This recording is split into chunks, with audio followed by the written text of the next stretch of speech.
आणि एमपीएससी कडे विनंती आहे, तुमच्याकडे एक संविधानिक संस्था असताना पाठबळ असेल, तुम्हाला सरकारचा हस्तक व्हायचा असेल किंवा एमपीएससी मार्फत तुम्हाला पेपर बरोबर घेता येत नसतील, अरे एकदा द्या तुकाराम मुंडे साहेबांकडे.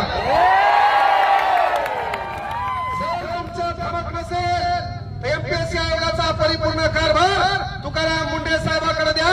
आणि पेपर कसाही असो, या महाराष्ट्रातले पोरं त्यांच्यावर विश्वास ठेवतात. पाणी उचल द्यालो, दांडाला पपायाचे झाडं लावायचे, आपण क्या हुआ? बरोबर, हा चला चला, तुम्ही अशा हवाबाजीत महाकार्यक्रम करणार हे,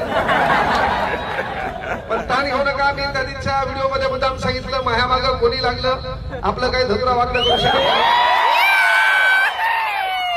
कारण सांगितलं होतं की माया मालकीची फॉर्च्युनर आहे, बायकोच्या नावावर थार आहे, बायकोला एक पंच घेऊन दिलेली आहे, अर्धा एकर शेती माया मालकीची आहे, जीएसटी पक्क्यात आहे, बाकी धतूर आपल्याकडे काही नाही.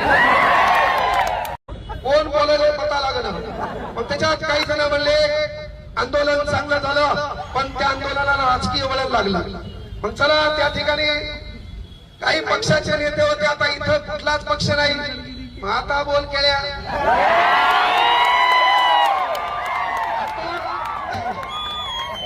आता या आंदोलनाला कोणता राजकीय वळण आहे, याला कोणतं